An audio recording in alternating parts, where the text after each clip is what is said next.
Still alive, I see. Something tells me that eyesore on the horizon is your doing. How'd you manage that? It's a long story. One that I'd rather only tell once. Right. All hands on deck, then.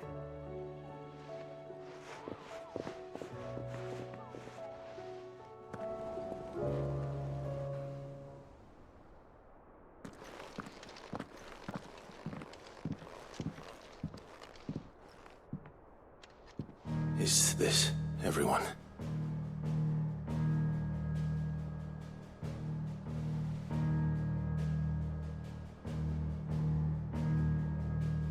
As I'm sure you've all guessed, the crystal which now commands the eastern skies was summoned by Ultima. He called it Origin. Though the significance of that name is as yet unclear. What does it matter what it's called? Its emergence tore Twinside asunder, and wiped my homeland from the map.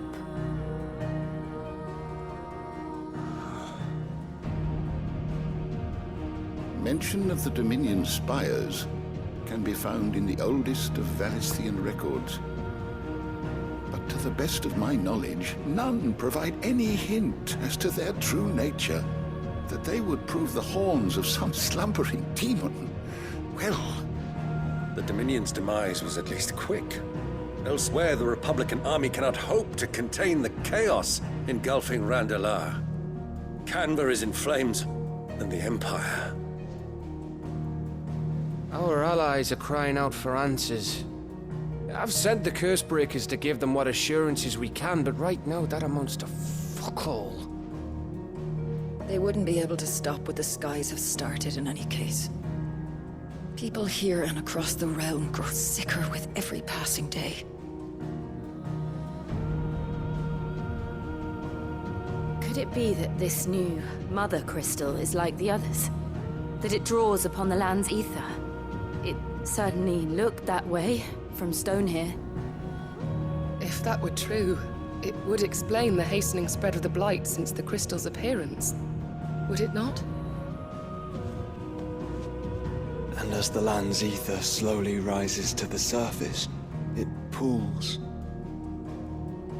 corrupting all who cannot channel its energies. Archay above, ether floods below, and in the middle, here we languish, hopelessly entrapped.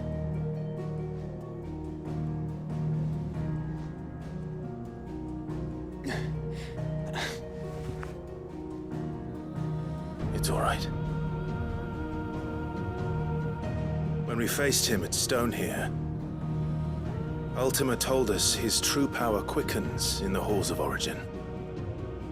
Needless to say, we cannot allow that to continue.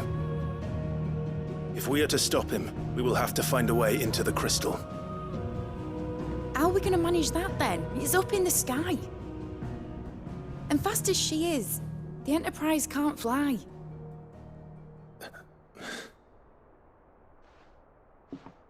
It's a lot to take in, and I reckon we'd all benefit from some time to clear our heads. The answer will come to us. Don't you worry. Ain't that right, Clive? Right. That's right. Well, go on then. Bugger off.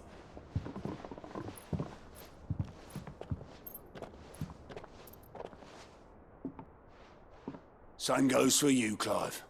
You won't solve anything like this. Trust me. Go and get some fresh air, eh? Thank you.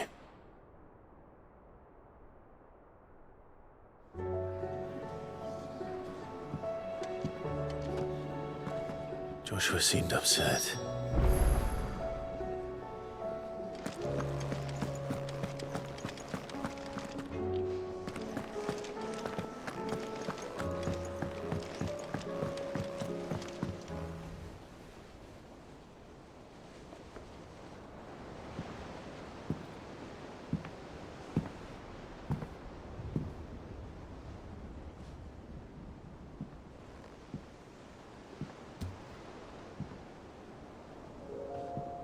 Ultima may have created us, but he doesn't make us who we are.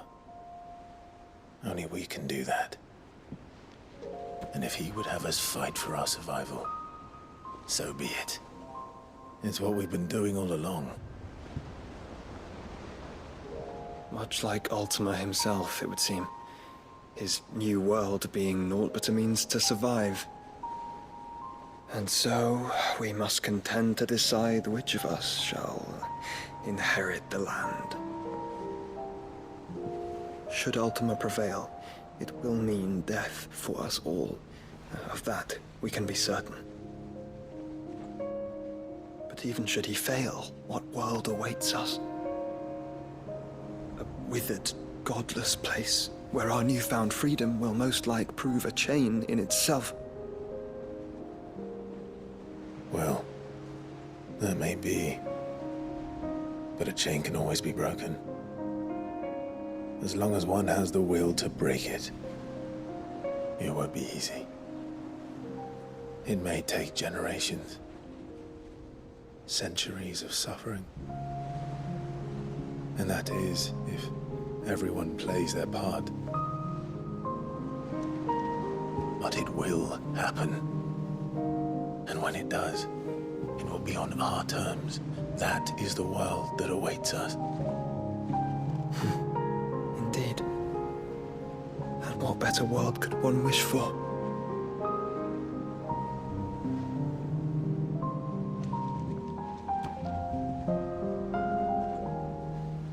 But first, we have to reach that crystal.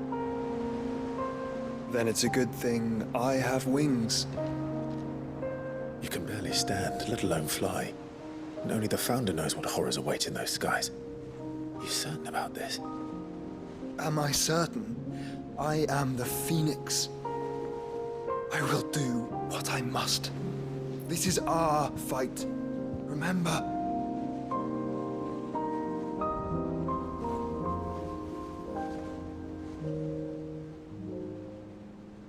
All right.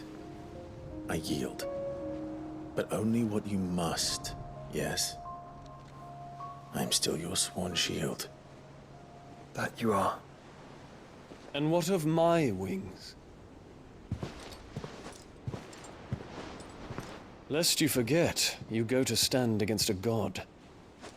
I would not have you succumb to fatigue before the fight begins. Ifrit, your brother mentioned that some few of the dominants who had lost their power to you were still able to prime. Is that true? It is. But their icons no longer submitted to their will.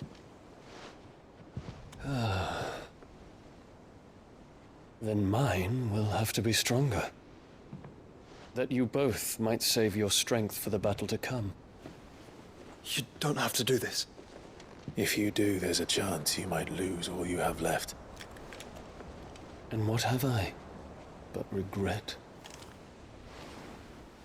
My life ended in the Dominion. I fear death no more. Besides, I would have words with Ultima. He has much to answer for.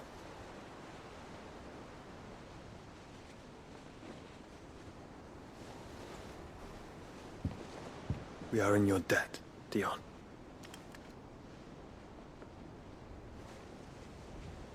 We can speak of debts when this is over.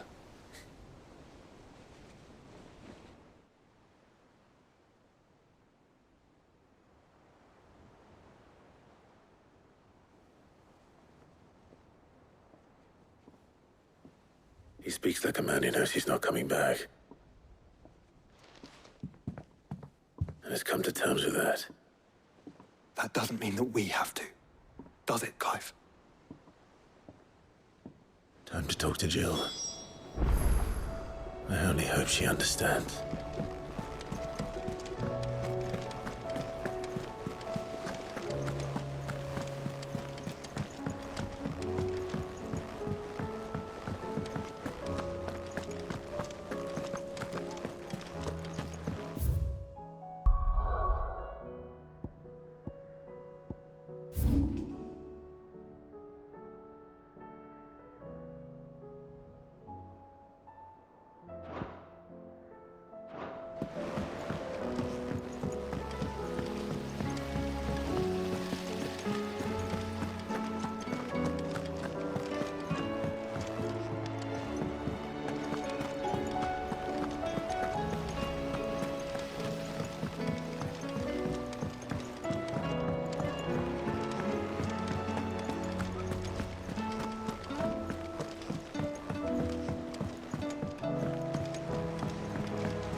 Come to wish on a star. That might not be such a bad idea. This is it, Jill. You know what I have to do. Why I have to do it. There's no turning back now. This is where our journey was leading us. Where it will end, for better or worse. I could pray to Metia for you. But you'll be all right, won't you, Clive? You always are. I did promise we'd watch the moon together. I'll be waiting.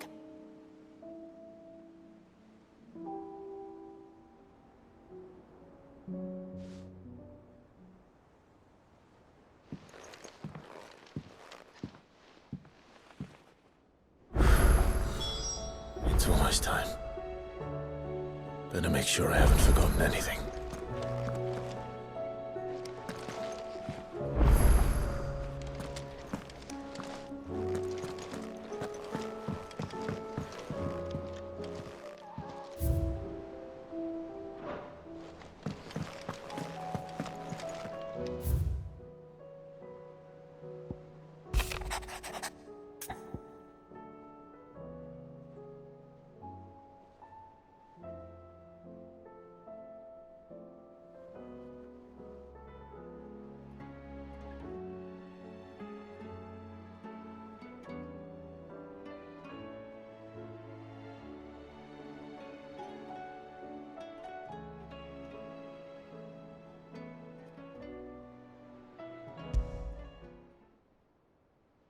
Something tells me this is no mere adventure story.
Vivian, I read your note, and I'd be happy to help you find the book you're looking for.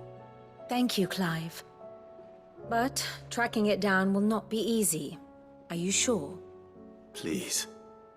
You have always granted me your wisdom and insight whenever I asked. It's only right that I return the favor. Or at least attempt to. You are too kind. Alas, what I ask of you is rather more trying than delivering the odd lecture.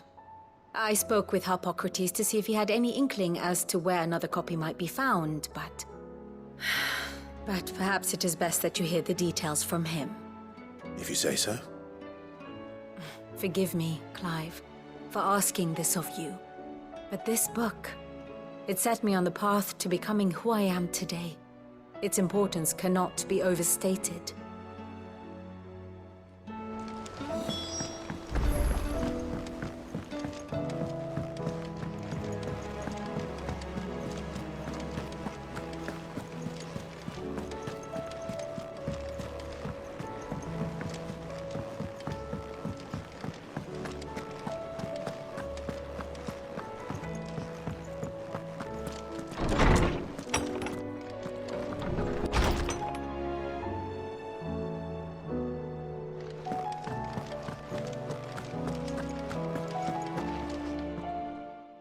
Clive, my boy.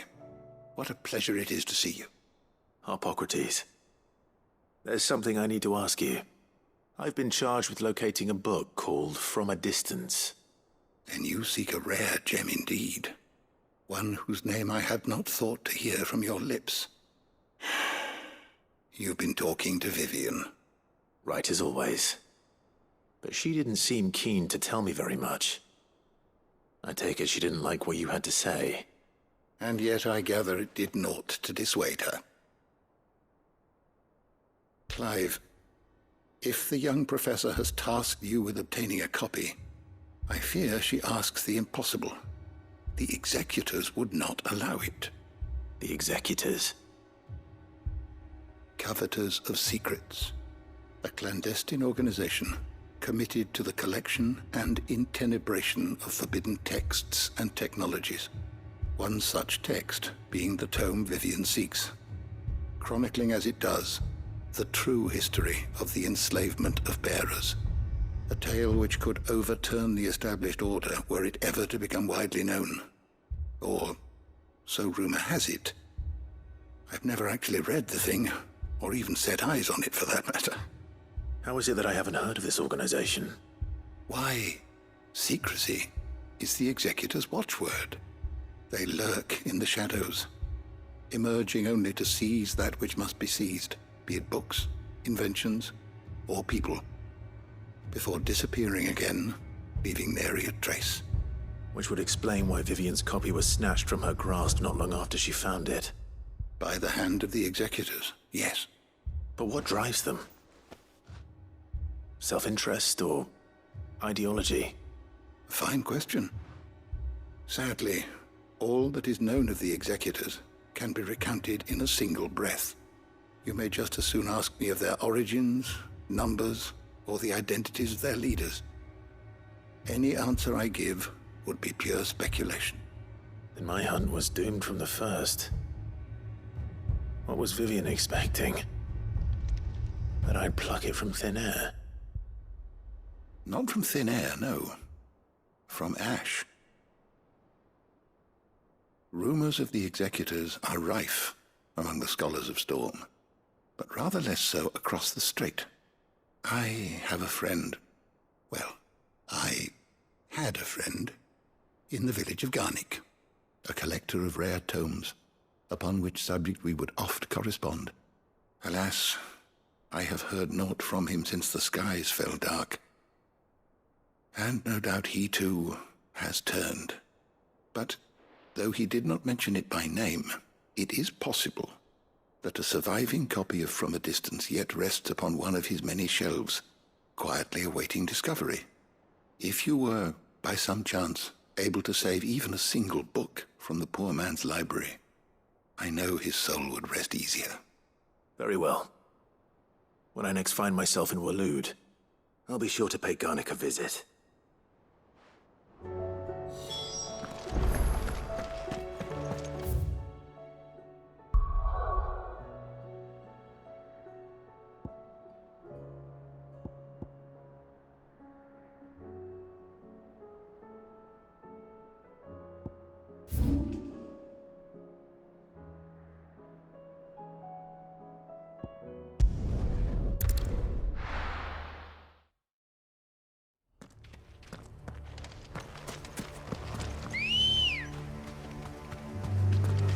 Let's go.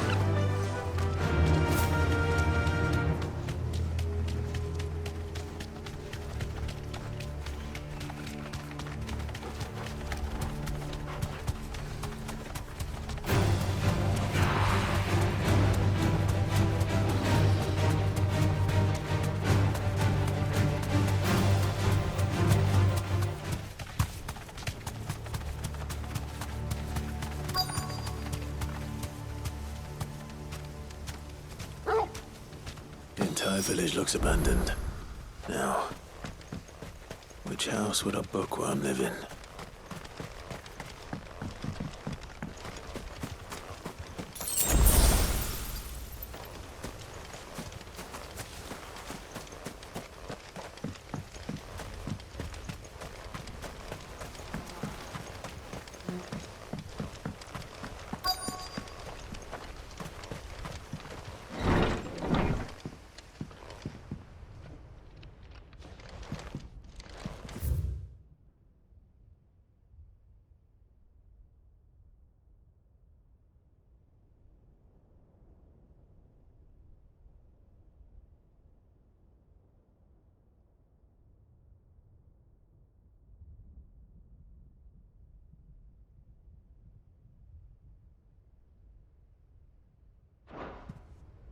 This is a Royal Army logbook.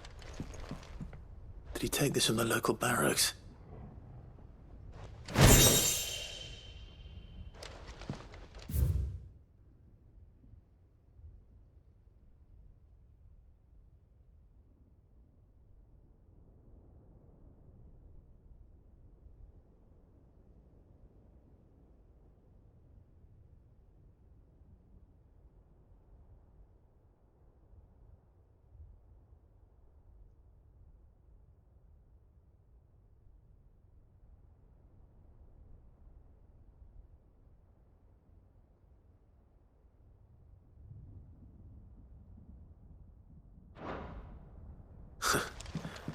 His interests were certainly varied.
This is it.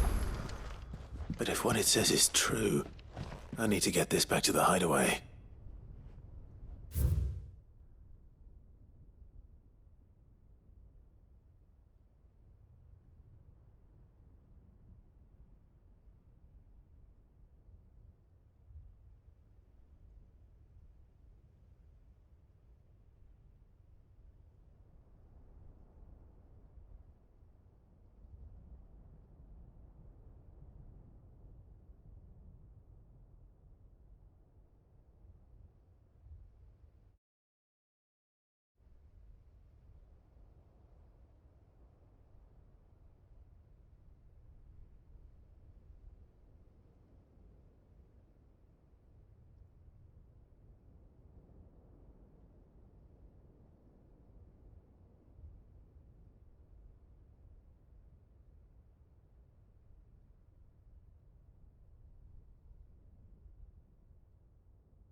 Leaving so soon, stranger? We've been watching you.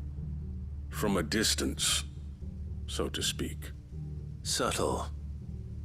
I know who you are. Then we need not waste time on introductions. Hand me the book. Leave it in our care and return to your life. Your care? Do you mean to burn it? or bury it? That is not my decision to make. But by one means or another, its contents shall be removed from the common record. Then I'll have to politely refuse. I won't let you erase our history. Then we find ourselves at an impasse. Very well. The book can just as easily be pried from your dead hand.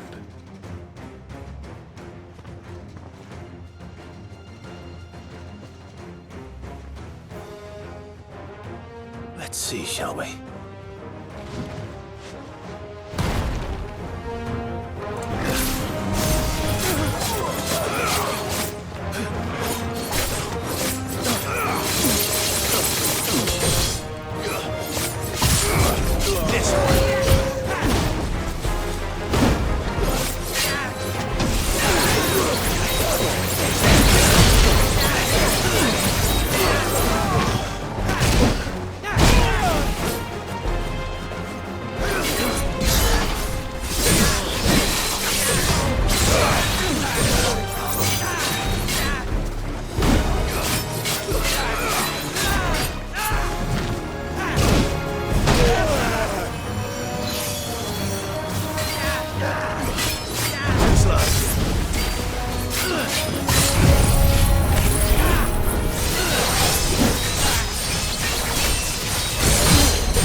Impressive.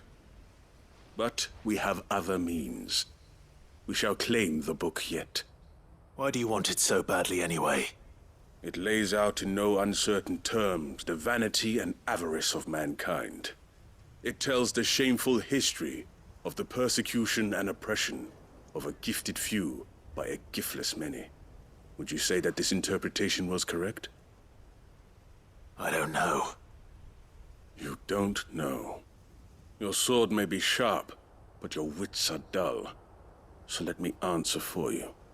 There is no correct interpretation of history. That a series of events took place may be proved beyond a doubt. But there can be no single, immutable explanation as to why they came to pass.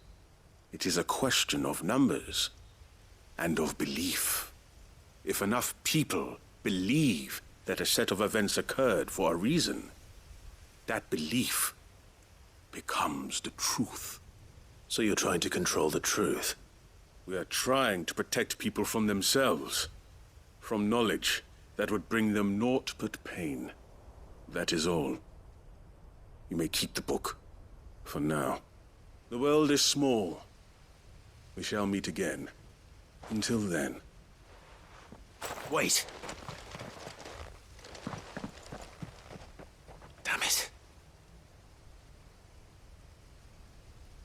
Let's get this back to Vivian. Perhaps she can explain what that was all about.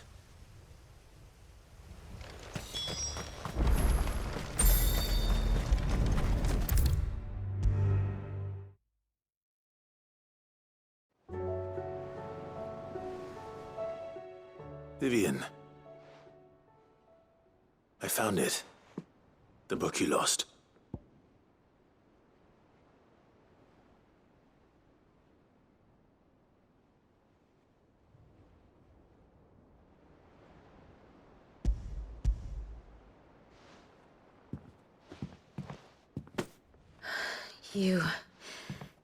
You found it. Thank you, Clive. Even though I asked this of you, I was not entirely sure it would be possible. I feared the executors had seized every copy. I met with one of these executors, and I convinced him to let me keep it. He told me something. That the truth is just a matter of collective belief. And that if enough people believe a lie, that lie becomes the truth. It does. But it also means that the truth is not immutable. That it can be changed. Provided that those who wish to change it can convince enough people that their perspective is the correct one. As the sad history of the bearers proves. You said that the book inspired you to become a scholar. It did. Or its author, rather. She was a heretic, you see. A firebrand and a dissenter. A gallows stood ready for her in every corner of the realm. And by shunning society, or perhaps being shunned by it, she stumbled upon a truth so potent that an entire realm trembled at the prospect of its utterance. I, too, have always felt somehow set apart from the world of men. A stranger to my own species. She taught me that my solitude was not a curse, but a gift. And that, though my journey to the truth might be a lonely one, what I found at my destination would be more than worth the cost. Do you still feel that way? That you're not one of us? Honestly, I'm not entirely sure anymore.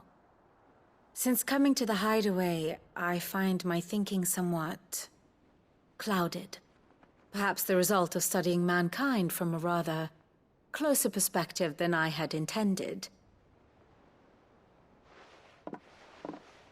But the more I study, the more I find value in this perspective. In looking not from the outside, but from within. So if you'll permit me, I'd like to continue my work here. Remember, Clive, when enough people believe, belief begets truth. Give the men and women of this benighted world the gift of truth. Make them believe in you, as I do. I'll try, Vivian. I'll try.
It's usually me making demands of Hippocrates. I wonder what this is about.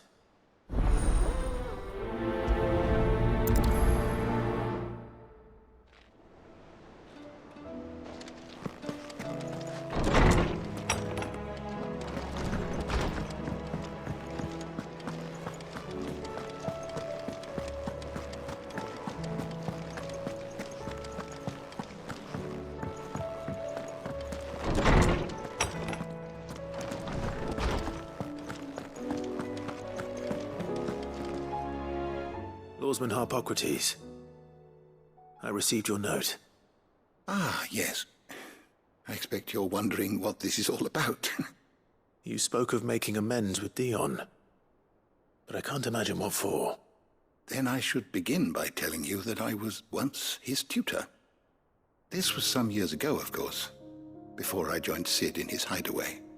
At that time, I was counted among the foremost scholars of Oriflamme, and was accordingly invited to the palace to supervise the young prince's education, all to ensure that the future emperor had a firm grounding in, well, everything an emperor should.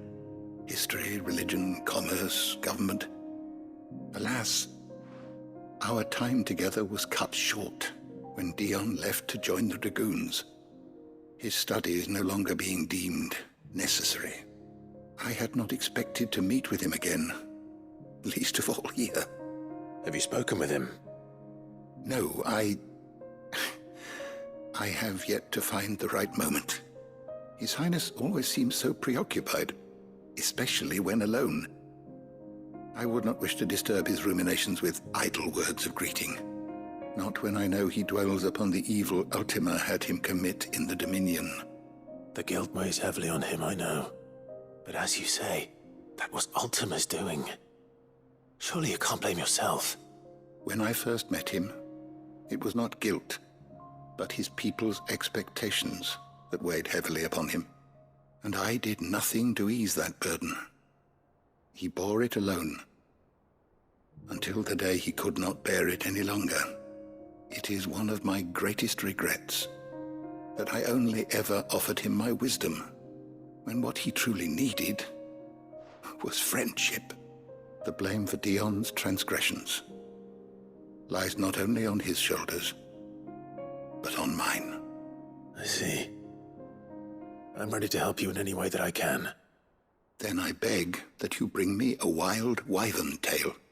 Apothecaries across the ages agree that even to glimpse such a flower is to be granted inner solace. Fabulists and fraudsters all, of course. But there is oft a seed of truth to be found where even the most outlandish opinions align. Well, it can't hurt to try. Where can I find this flower? And how will I know it? You have seen cultivated wyvern tails before, I trust. The lily-white blossoms from whose roots the poisonous ink for the brand is distilled. Well, those which grow in the wild differ only in their purple hue. The harsher the environment in which they are raised, the deeper the color.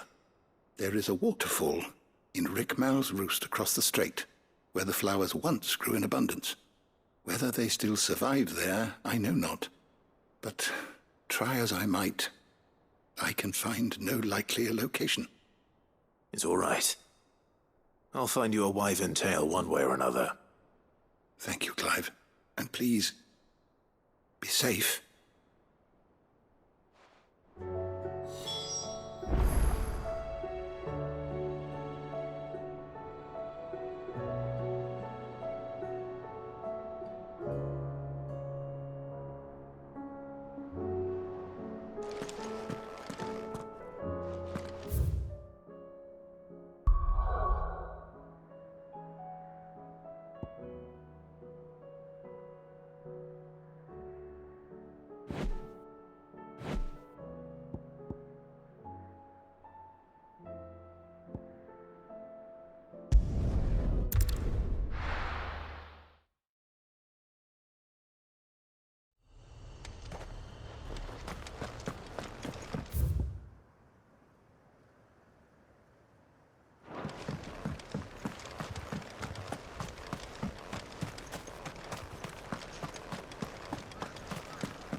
Good girl. Yeah!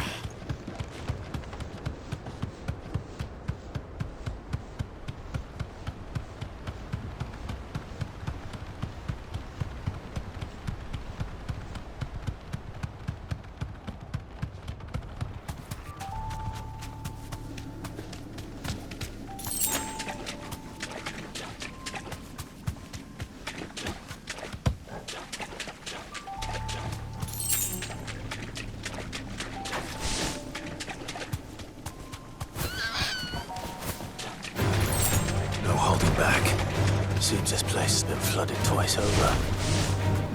Purple flowers blooming next to a waterfall. Shouldn't be too hard to find.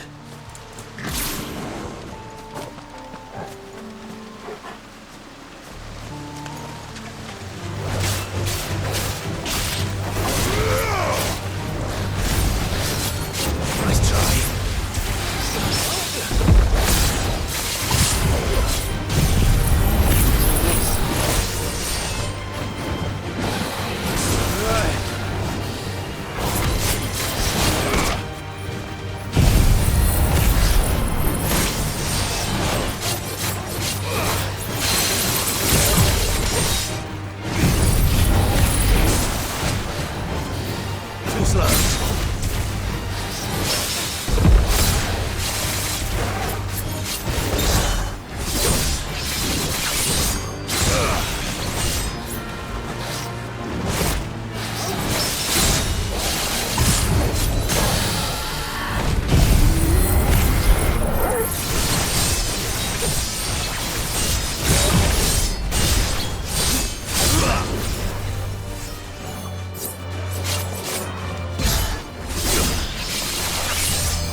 Here they are.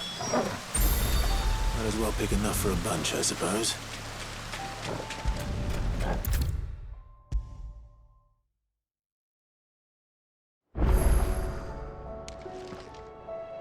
Oarsman, I found the flowers you were looking for.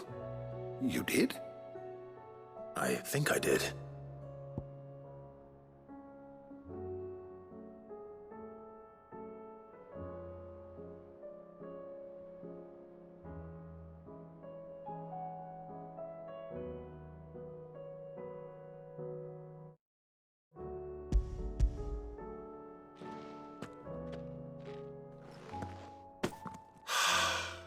You did indeed. My dear boy, thank you. You wanted to make Dion a gift of one, did you not? Shall I invite him to join us? Oh, I don't... It's no trouble. I'll go and fetch him.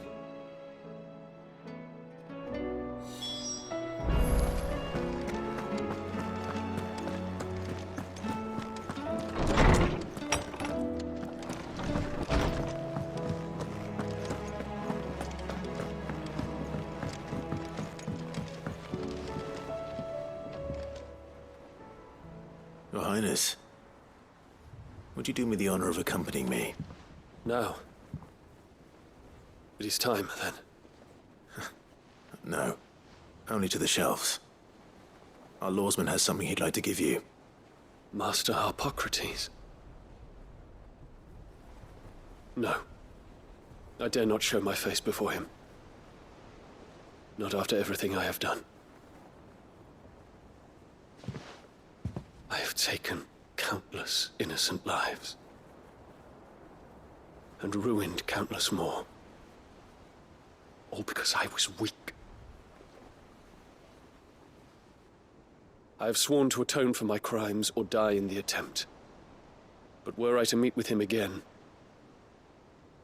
and see in his eyes what I have become, I fear that my resolve might falter. Then that is all the more reason to do it. Test your resolve. Prove to yourself, and to him, how strong it truly is.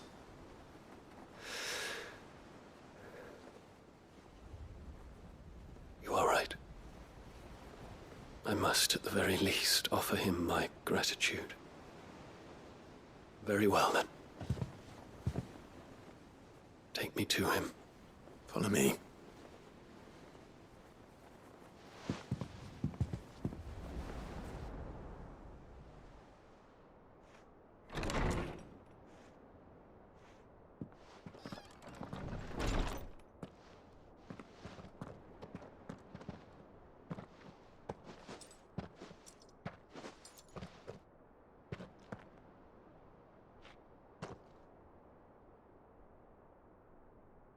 Even now, I hesitate to approach him.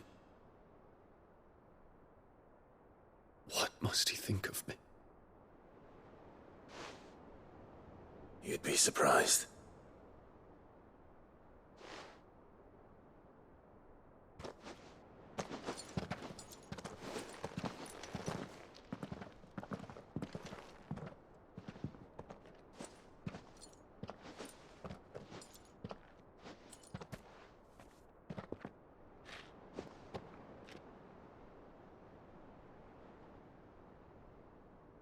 Master Harpocrates, pray, accept my apologies for leaving your tutelage before my studies were complete.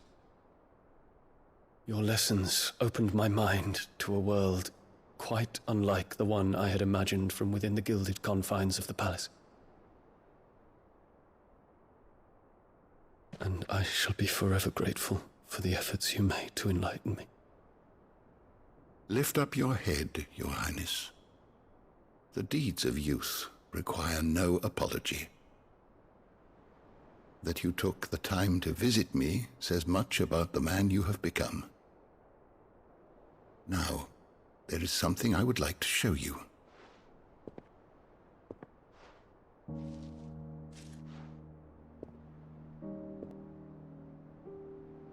Is that a wyvern tail? The color is unfamiliar to me. Because it is unique to those found in the wild. Something in the harsh environments in which they grow lends them this striking hue. Their roots are indistinguishable from those of their hothouse cousins, but once they bloom, the difference is immediately apparent. In this flower, I see you, Your Highness. Its roots were the roots of a wyvern tail, with all that implies. But they do not define it, just as yours do not define you. I want you to have it, that it might remind you of this truth.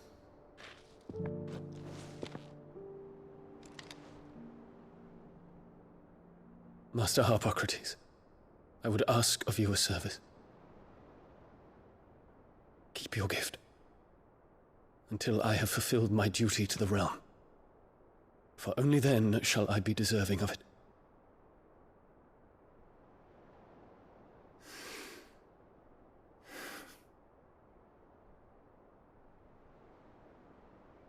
As you wish, Your Highness.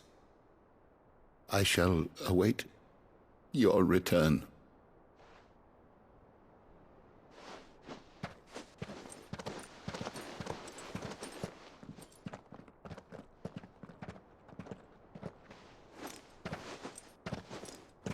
Our roots do not define us. No wonder my stepmother didn't like him. For reuniting me with memories I had thought long lost.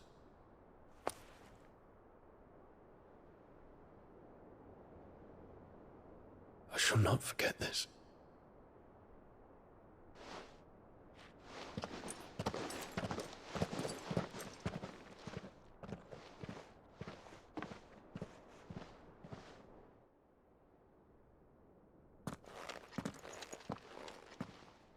Thank you, Clive.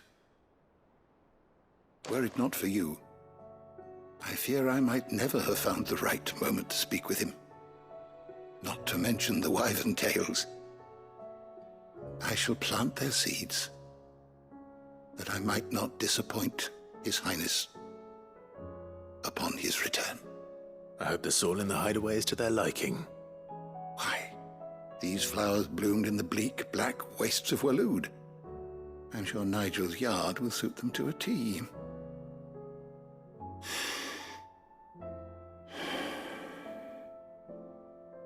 When it comes to expressing one's gratitude, I find that words are seldom sufficient. Here. What's this? A stolas quill. Or more precisely, my stolas quill.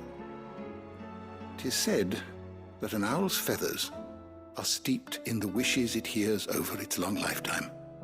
All those words just waiting to pour out onto the page. So consider this my wish for you.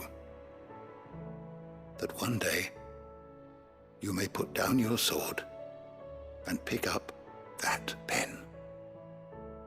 Well, when that day comes, I'll certainly have a lot to write about. Thank you, Harpocrates. It shall have pride of place in my chamber.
What is it this time, Torgal?